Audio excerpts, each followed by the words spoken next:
प्रेम अयन श्री राधिका, प्रेम बरन नंदनन, प्रेम वाटिका के दो माली मालिन ध्वन। प्यारे बच्चों, मैं डॉक्टर चारुशीला सिंह हिंदी की कक्षा में आप सभी का स्वागत करती हूँ। बच्चों, अभी आपने कुछ पंक्तियां मेरे मुख से सुनी। निसंदेह आप आकर्षित हुए।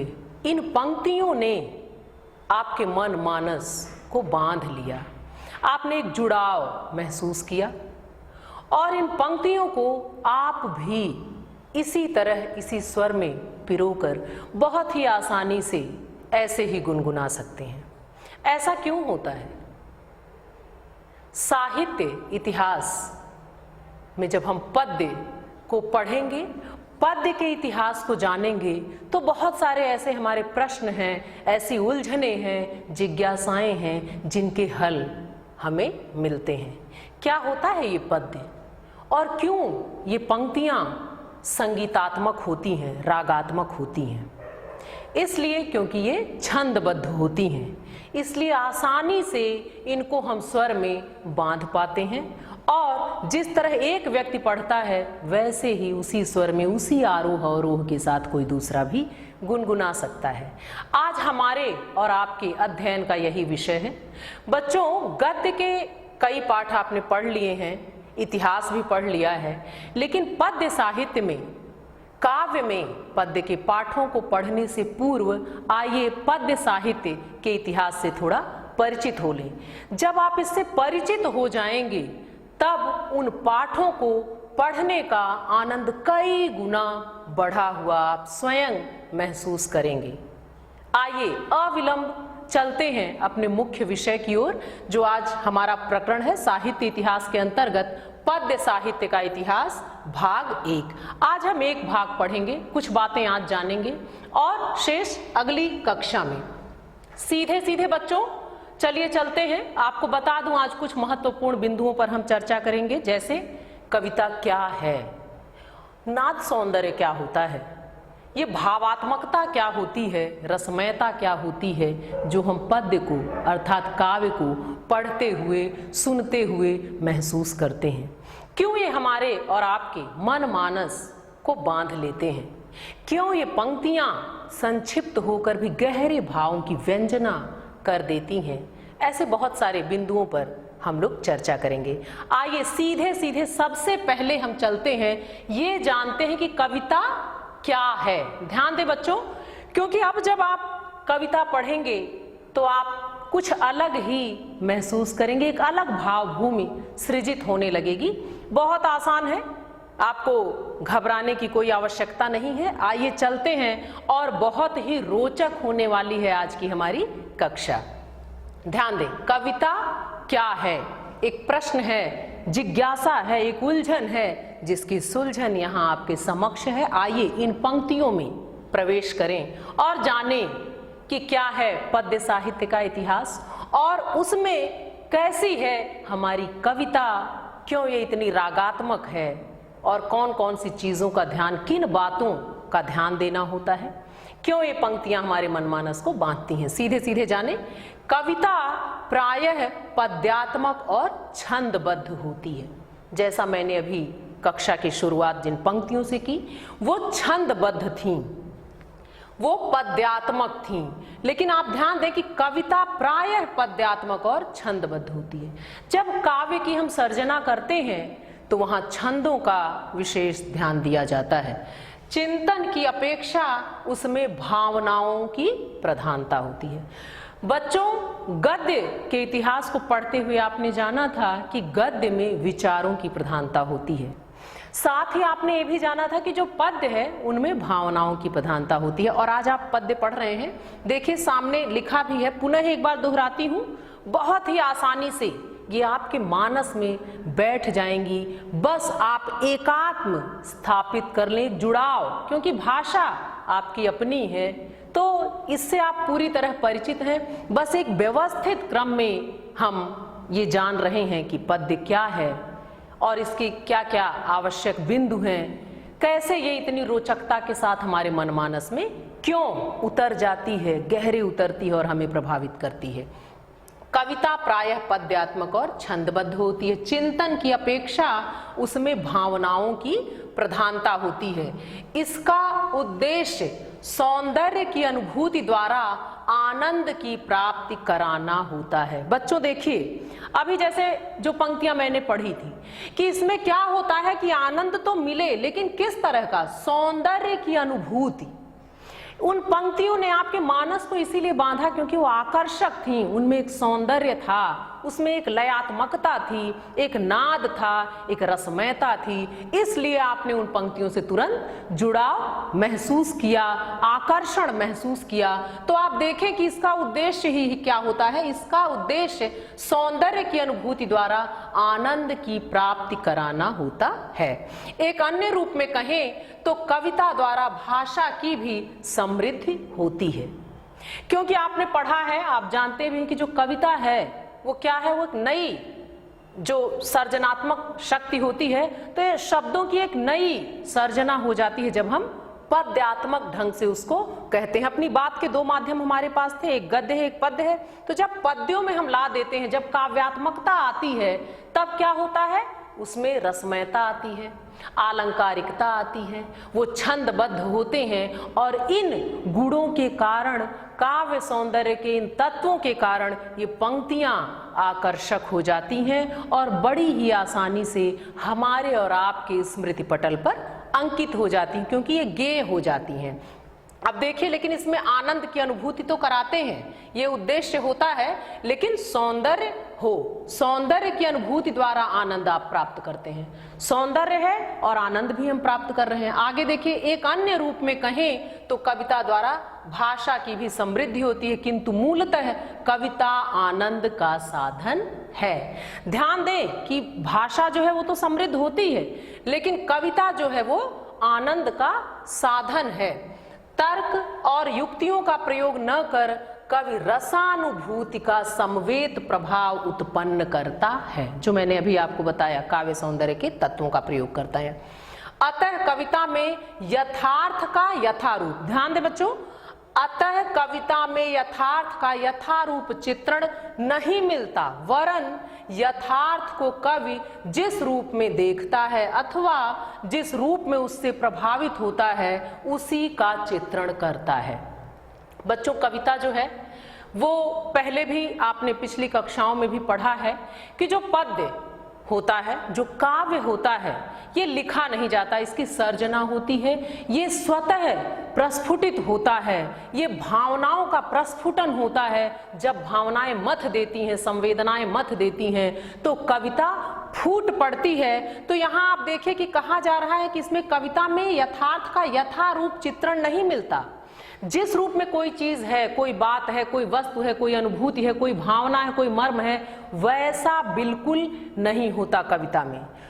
यथार्थ का यथारूप मतलब एकदम वैसा नहीं होता, बल्कि जो सर्जन करता है, जो सृजन करता है, जो रचनाकार है, जो कवि है, वो जिस रूप में उसको देखकर अनुभव करता है, महसूस करता है, उस रूप में वो अपनी बातों को व्यक्त करता है। यही यहाँ कहा गया कि यथार्थ का यथारूप चित्रण नहीं मिलता, वरन जिस रूप में कवि देखता है अथवा महसूस करता है, प्रभावित होता है, वैसे ही वो उसका चित्रण करता है। आइए बच्चों थोड़ा और आगे चलें और ये जाने कि कविता के विषय क्या क्या होते हैं। बहुत ही आसान है, ध्यान दें।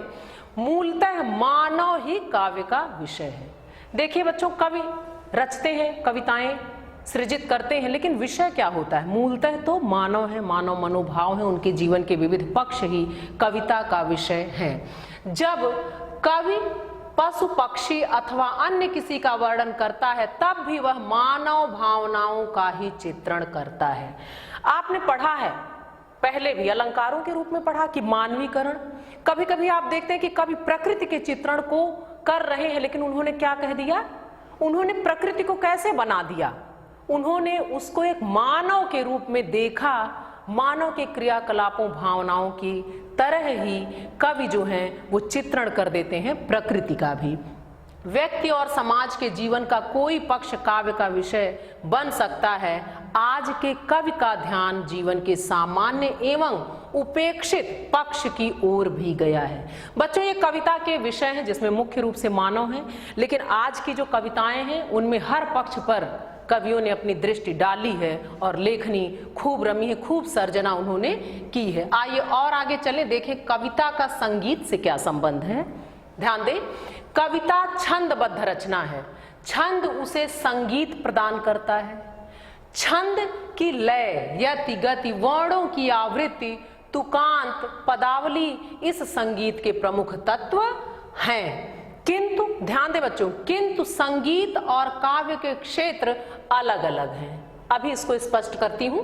संगीत का आनंद मूलतः नाद का आनंद है, जबकि कविता में मूल आनंद अर्थ का है। बहुत ध्यान देने की आवश्यकता है बच्चों कि कहा गया जो कविता है वो छंदबद्ध रचना है, और जब छंदबद्ध होती है तो क्या होता है, एक राग मिल जाता है, एक नाद सौंदर्य मिल जाता है, क्योंकि यति, गति, आरोह अवरोह, विराम, मात्राओं का सबका बहुत ज्यादा ध्यान दिया जाता है जब छंदबद्ध रचना होती है तब। और इसी छंद के बंधन के कारण हम आसानी से अपने स्वर में पंक्तियों को बांध पाते हैं, और तब यही पंक्तियां हमारे स्वर में जब वो बंध जाती हैं तब वो आम जनमानस को, सुनने वाले को मथ देती हैं, प्रेरित कर देती हैं, प्रभावित कर देती हैं, लुभा लेती हैं।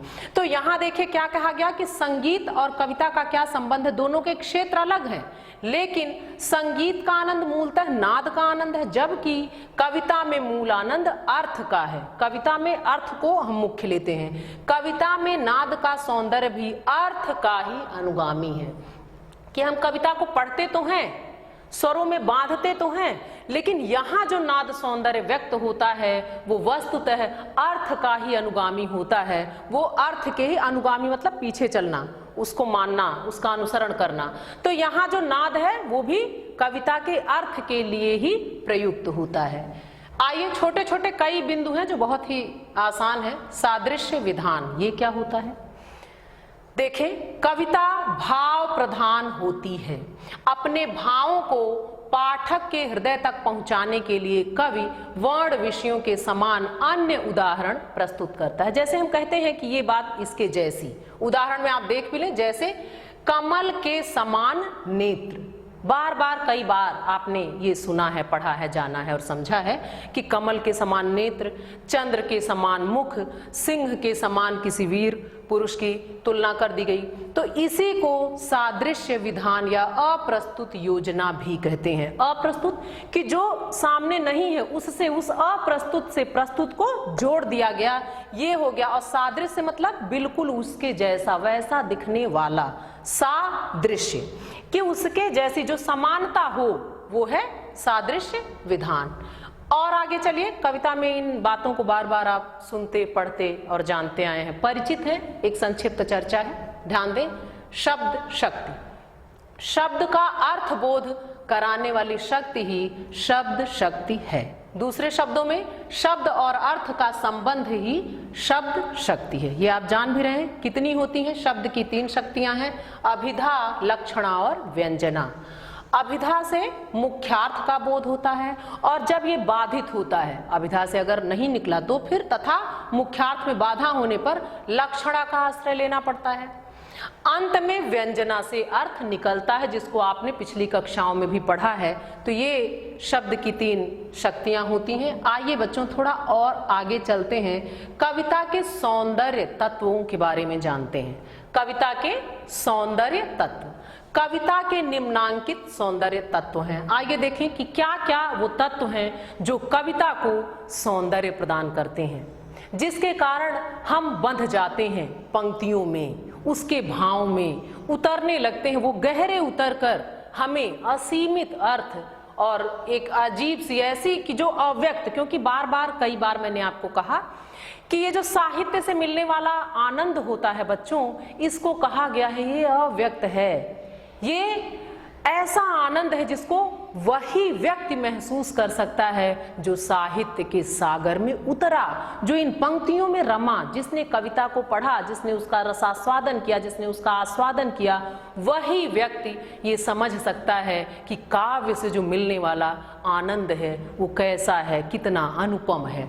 तो कविता को जो सौंदर्य प्रदान करते हैं वो यही है। पहला भाव सौंदर्य, फिर विचार सौंदर्य, नाद सौंदर्य, अप्रस्तुत योजना का सौंदर्य। आइए देखते हैं कि इनमें क्या क्या है। बच्चों ध्यान दीजिएगा, अब इन चारों को आपने पढ़ा, जो इनका संक्षिप्त वर्णन निम्नलिखित है। ये छोटी छोटी चर्चा कर ले, छोटे छोटे बिंदु हैं कि क्या है भाव सौंदर्य। जैसा मैंने आपको पहले भी बताया कि जो कविता है इसमें भावनाओं की, हृदय तत्व की प्रधानता होती है। देखिए, प्रेम, करुणा, क्रोध, हर्ष, उत्साह आदि विभिन्न परिस्थितियों में मर्म स्पर्शी चित्रण ही भाव सौंदर्य है। भाव सौंदर्य को ही साहित्य शास्त्रियों ने रस कहा है। प्राचीन आचार्यों ने रस को काव्य की आत्मा माना है। बच्चों, जब चर्चा पिछली भी कक्षा में रस की हुई तो आपने जाना था कि रस को काव्य की आत्मा कहा गया है। कितना महत्व दे दिया गया। आप सोचें, अगर आत्मा ना हो तो क्या हो शरीर का? वो कैसी है? वो निर्जीव है। तो अगर रसों को न लिया जाए, न प्रयोग किया जाए, तो जो कविता है वो मरी हुई सी होगी, क्योंकि रस जो है वो काव्य की आत्मा मानी गई है। और भाव सौंदर्य यही है कि जहां भावों का प्रस्फुटन होता है, जब बात कविता की हो रही है, क्योंकि यहाँ विचारों की प्रधानता नहीं होती है, यहाँ भावों के आधार पर ही सर्जना होती है। तो यही जो भाव है, प्रेम, करुणा, क्रोध, हर्ष, इन्हीं भावों को लेकर कविता में, और इसी को कहा गया भाव सौंदर्य, जो विभिन्न परिस्थितियों में आपकी मन स्थिति को कवि चित्रित करते हैं, सृजित करते हैं अपने शब्दों में। आइए और आगे चले। दूसरा था विचार सौंदर्य। अब देखिए ये क्या है। विचारों की उच्चता से काव्य में गरिमा आती है। ध्यान दे बच्चों, यहाँ विषय की बात है कि विचारों की उच्चता से काव्य में गरिमा आती है। कि जैसे हम विषय क्या ले रहे हैं, हमने रचा तो, हमने सर्जना तो की, लेकिन क्या मेरा विषय जो है वो उपयुक्त था? उसमें कुछ उदात्त भाव थे? उन्हीं की बात की जा रही है कि विचारों की उच्चता से काव्य में गरिमा आती है, उसका महत्व बढ़ता है। गरिमापूर्ण कविताएं प्रेरणादायक भी सिद्ध होती हैं। उत्तम विचारों एवं नैतिक मूल्यों के कारण ही कबीर, रहीम, तुलसी और बृंद के नीति परक दोहे तथा गिरधर की कुंडलियां अमर हैं। ध्यान दे बच्चों, अभी क्या कहा गया? उत्तम विचारों एवं नैतिक मूल्यों के कारण ही कबीर, रहीम, तुलसी और बृंद के नीति परक दोहे और कुंडलियां जो हैं अमर हैं। निसंदेह ये वर्षों मानव चेतना को मथते रहे हैं, उन्हें सही राह दिखाते रहे हैं। हम आप भी आज भी प्रेरित हो रहे हैं और कह नहीं सकते कि कब तक ये पंक्तियां आम जनमानस को सही दिशा प्रदान करती रहेंगी, उनके मानस का प्रक्षालन करती रहेंगी, उन्हें आनंदित करती रहेंगी, और इस प्रकार ये वर्षों पीढ़ियों रास्ता दिखाते रहे हैं, दिशा देते रहे हैं और आगे भी देते रहेंगे। तो काव्य में कहा गया कि ऐसे उच्च और उदात्त भावों को लेकर जब ये रचा जाता है तो ये अति उपयोगी सिद्ध होता है। आइए बच्चों, अब आते हैं नाद सौंदर्य। बहुत ही महत्वपूर्ण ये पक्ष है। वैसे तो सभी महत्वपूर्ण थे, लेकिन जब हम आते हैं गद्य और पद्य में तो विशेष रूप से जो अंतर आता है वो इसकी वजह से भी आता है। आप ध्यान दें, इसकी बहुत ज्यादा ध्यान देने की आवश्यकता है। आसान बहुत है। ये वो सौंदर्य है जिसको आपने बार बार कई बार महसूस किया है। बस आज एक व्यवस्थित ढंग से इस पर हमारी चर्चा हो रही है। ध्यान दें बच्चों, नाद सौंदर्य की ये क्या है? कविता छंदबद्ध रचना है। बार बार ये आपके समक्ष आ रहा है, आप समझ गए हैं। तो छंद से क्या होता है? छंद नाद सौंदर्य की सृष्टि करता है। जैसे जब हमने मात्राओं में बांध दिया किसी विषय को, पंक्तियों को बांधा, तो वो क्या हो गई? नाद सौंदर्य का सृष्टि होता है। जब छंद में हमने बांधा तो नाद सौंदर्य आने का मतलब कि तभी जब छंदों में पंक्तियां बंधी तभी उनको हम स्वर में बांध सकते हैं, क्योंकि छंद में बंधने पर उसके जो नियम है, मात्राओं का ध्यान दिया जाता है, आरोह अवरोह का ध्यान दिया जाता है, विराम का ध्यान दिया जाता है। तो जब इन सारी बातों को हम केंद्र में रखकर सर्जना करते हैं, यानी छंदबद्ध सृजन होता है, तब नाद सौंदर्य में वृद्धि होती है और कविता तो छंदबद्ध होती ही है। अब देखें, छंद के द्वारा ही कविता में लय, तुक, गति और प्रवाह का समावेश होता है। यह सौंदर्य श्रोता और पाठक के हृदय में आकर्षण पैदा कर देता है। आइए अब लिए चलती हूँ, आज जब कक्षा की शुरुआत हुई तो आपने यही सौंदर्य महसूस किया। यह सौंदर्य श्रोता, आप, और पाठक, मैं, के हृदय में आकर्षण पैदा कर देता है। जब मैंने वो पंक्तियां गुनगुनाई तो मुझे भी बहुत ही आनंद आया, और उस आनंद की अनुभूति आपने सुनकर, मैंने गाकर और आपने सुनकर उस आनंद को महसूस किया। तो यही वो सौंदर्य है जो श्रोता और पाठक के हृदय में आकर्षण पैदा कर देता है। वर्णों की बार बार आवृत्ति अनुप्रास अलंकार में होता है। वर्णों की बार बार आवृत्ति, विभिन्न अर्थ वाले एक ही शब्द के बार बार प्रयोग, यमक से भी कविता में नाद सौंदर्य का समावेश होता है। जैसे आइए एक उदाहरण के माध्यम से हम समझें। बच्चों, अभी मैंने कहा कि ये जो ध्यान दिया जाता है लय का, तुक का, गति का, प्रवाह का, और नाद सौंदर्य जो कविता के सौंदर्य को बढ़ाता है। जब हम गुनगुनाते हैं तो पंक्तियां बड़ी आसानी से मनमानस में भी बैठ जाती हैं, गहरे उतर जाती हैं और हमारे स्मरण पे ऐसे अंकित होती हैं कि 1 से 2 बार पढ़ते पढ़ते हम याद कर लेते हैं। तो क्या है वो? अब देखिए, यही कहा जा रहा है कि नाद सौंदर्य और कैसे कैसे बढ़ता है। विभिन्न अर्थ वाले एक ही शब्द के बार बार प्रयोग से भी बढ़ता है और वर्णों की आवृत्ति से भी बढ़ता है। तो आइए एक उदाहरण के माध्यम से समझें कि कविता में नाद सौंदर्य का समावेश क्या बार बार वर्ण आने से भी बढ़ते हैं। चलिए देखिए, 2 पंक्तियां मैं पढ़ रही हूं, आप देखें सौंदर्य। खग कुल कुल कुल सा बोल रहा, किस ले कांचल डोल रहा। तो जो ये नाद है, जो ये संगीतात्मकता है, जो आप सुनकर एक मधुरिमा महसूस कर रहे हैं, घुल रहे हैं, यही नाद सौंदर्य है जो वर्णों की बार बार, यहाँ कुल कुल आप देखें कि 2 बार, खग कुल एक है और कुल कुल अलग है। इसमें ये जो कुल है ये खग मतलब पक्षियों के समूह के लिए कहा गया, दूसरा कुल उनकी आवाज है। तो बार बार आने से भी सौंदर्य में वृद्धि हुई है। आइए इसको थोड़ा और स्पष्ट करें बच्चों कि नाद सौंदर्य में क्या है।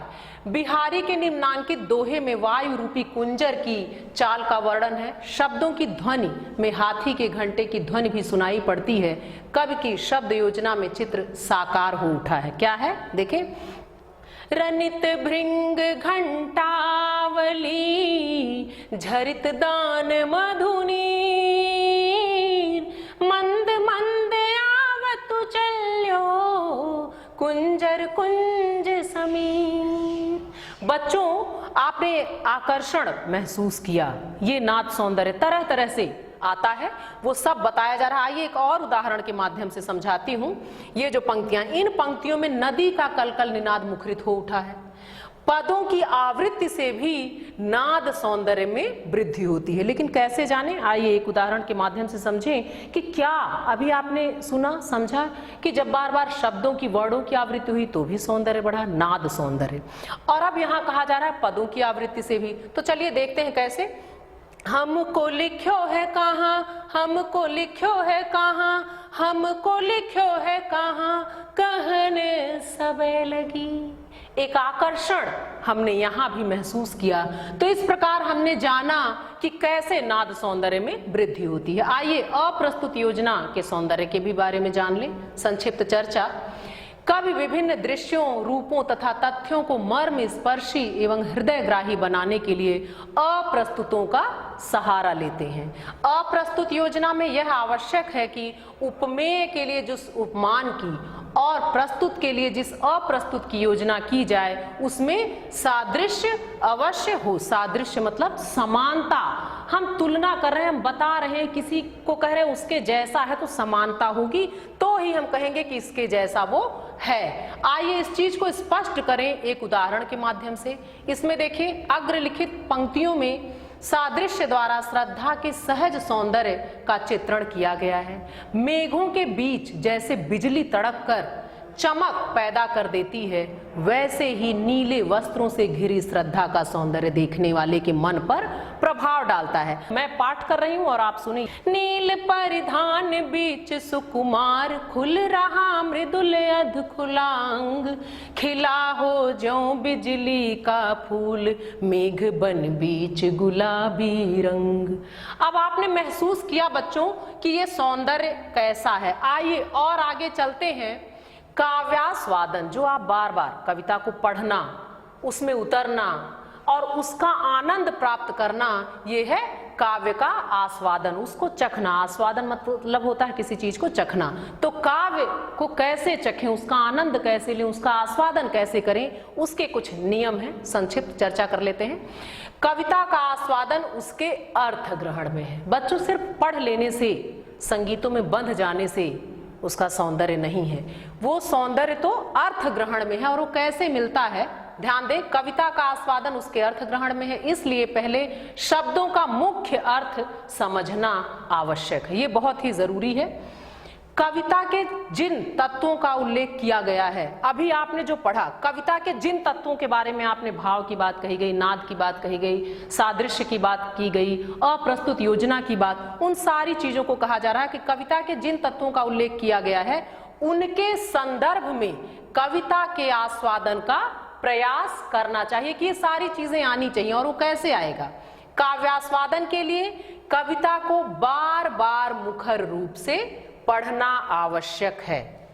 अब ध्यान दें, जब मैं आपको पढ़ाती हूं, पिछली कक्षाओं में भी आपने पढ़ा, इसमें तो अभी शुरुआत कर रहे हैं, तो मैं कहती हूं कि बार बार, कई बार आप कविता का पाठ करें। और जैसे जैसे हम 1 से 2 बार कविता को पढ़ते हैं, स्वयं ही अर्थ खुलते हुए महसूस होते हैं। वही बताया जा रहा है कि पाठ का कितना महत्व है, हम उपेक्षा नहीं कर सकते। तो कहा गया कि काव्यास्वादन के लिए बार बार कविता को मुखर रूप से बोल बोल कर पढ़ें। काव्यास्वादन के लिए निम्नलिखित बातें सहायक हैं। कैसे आनंद मिलेगा? कविता के मूल भाव को समझकर अपने शब्दों में लिखना। पहले मूल भाव समझें, फिर आगे बढ़ें। रस, अलंकार और छंद आदि को समझकर कविता में इनकी उपयोगिता को समझना। पुनः आगे बढ़ेंगे। अच्छे भाव वाले पदों को कंठस्थ करना और उनका पाठ करना। जब इतना हम करते हैं, इन 3 चीजों का ध्यान देते हैं, तभी कविता से मिलने वाले आनंद को हम और आप अनुभव कर पाते हैं। आइए काव्य के भेदों पे चर्चा कर लें। आप परिचित हैं, लेकिन एक संक्षिप्त चर्चा बच्चों, कि काव्य जो है वो मुख्य रूप से हमारे समक्ष 2 रूपों में आता है। कौन कौन सा? श्रव्य और दृश्य। क्या है ये? श्रव्य मतलब होता है सुनना। श्रव्य काव्य वह काव्य है जो कानों से सुना जाता है, तथा दृश्य काव्य वह काव्य है जो अभिनय के माध्यम से देखा व सुना जाता है, जैसे नाटक। क्योंकि हम देख भी रहे हैं और सुन भी रहे हैं, तो वो दृश्य हो गया। और आगे इसमें बढ़े। श्रव्य काव्य के 2 भेद होते हैं। कौन कौन से बच्चों? प्रबंध काव्य और मुक्तक काव्य। अब इसमें देखिए, प्रबंध के भी फिर भेद है। प्रबंध काव्य के अंतर्गत क्या क्या आता है? महाकाव्य, खंड काव्य और आख्यानक गीतियां आती हैं। मुक्तक काव्य के अंतर्गत क्या आते हैं? इसके भी 2 भेद हैं, पाठ और गेय मुक्तक। आइए बच्चों, एक संक्षिप्त चर्चा इनकी भी कर ले।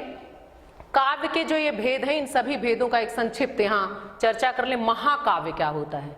जैसा कि नाम से ही स्पष्ट है, इसमें एक ऐतिहासिक चरित्र ले सकते हैं, विश्वविख्यात कोई चरित्र ले सकते हैं। इसका जो नायक है उदात्त चरित्र वाला होना चाहिए, और इसमें विस्तृत वर्णन होता है उस चरित्र का, उस नायक का। कम से कम महाकाव्य में 8 सर्ग होने चाहिए, और अधिकतम तो कई हैं। बहुत से महाकाव्यों के बारे में आप जानते हैं, जैसे साकेत है, प्रिय प्रवास है, कामायनी है, मानस है, बहुत सारी है। फिर पुनः आइए खंड काव्य में आते हैं। इसमें जीवन के किसी एक पक्ष, जैसा यहाँ भी नाम से है खंड काव्य, ये वो काव्य है जीवन के किसी एक खंड या पक्ष को लेते हैं, लेकिन ये महाकाव्य का अंश नहीं है। ये अपने आप में पूर्ण होता है और किसी एक छंद को लेकर इसकी सर्जना होती है। आख्यानक गीतियां, बच्चों ये न खंड काव्य है न महाकाव्य है, और आख्यानक गीतियां जैसा कि नाम से स्पष्ट है, आख्यानक गीतियां, तो ये पद्यबद्ध कहानी एक तरह से है, ऐसी कहानी जो पद्यबद्ध होती है, यानी इसमें रागात्मकता भी होता है, विचार भी होता है। और आगे आए मुक्तक काव्य। ये क्या होता है? ये जो मुक्तक काव्य हैं, ये अपने आप में स्वतंत्र होते हैं पर पूर्ण होते हैं। इसमें प्रबंधात्मकता, जैसे महाकाव्य है उसमें एक धारावाहिकता चलती है, प्रबंध चलता है कि पहला दूसरा तीसरा सब जुड़े होते हैं। लेकिन जब मुक्तक के बारे में मैं आपको बता रही हूँ, जब ये मुक्तक की बात करें तो यहाँ मुक्त, जैसा नाम से ही समझ में आ रहा, मुक्तिका भी इसको कहते हैं कि ये मुक्त होता है, पहले का दूसरे से कोई संबंध नहीं होता। जैसे सूर के पद आपने पढ़े हैं, मीरा के पद पढ़े हैं, बिहारी और रहीम के दोहे पढ़े हैं, हर दोहा एक दूसरे से बिल्कुल अलग होता है और अपने आप में पूर्ण होता है। फिर आया पाठ्य मुक्तक और गेय। ये मुक्तक के दोनों प्रकार जो आपके समक्ष आए थे, पाठ्य मुक्तक और गेय। तो ये जो पाठ्य है इसमें विचारों की प्रधानता होती है, विषय की प्रधानता, और गेय जो है ये संगीतात्मक होता है। अंग्रेजी का जो लिरिक शब्द आप सुनते हैं वो ये गेयता होती है। आइए सीधे सीधे चलते हैं गृह कार्य की ओर, क्योंकि अभी हमने सिर्फ एक भाग पढ़ा है, शेष चर्चा अगली कक्षा में होगी। तब तक कुछ कार्य आपके समक्ष, आपको क्या क्या करने हैं, काव्य के दो भेद कौन कौन से हैं इनके अंतर को स्पष्ट कीजिए। अगला, शब्द शक्तियां कितनी हैं नाम लिखिए। आपने इस चर्चा को बड़े मन से सुना है और आपके मन मानस में ये उतर भी गई होंगी। आप अवश्य ही आराम से इसको आसानी से, सहजता और सरलता से करेंगे। संप्राप्ति, हमने और आपने आज क्या पाया? आज हमने जाना कि कविता में किन तत्वों की प्रधानता होती है, काव्य के प्रकार क्या क्या हैं और क्यों ये नाद सौंदर्य हमारे मनमानस को बांधता है, कैसे बांधता है, किन रूपों में। आज के लिए बस इतना ही बच्चों, धन्यवाद।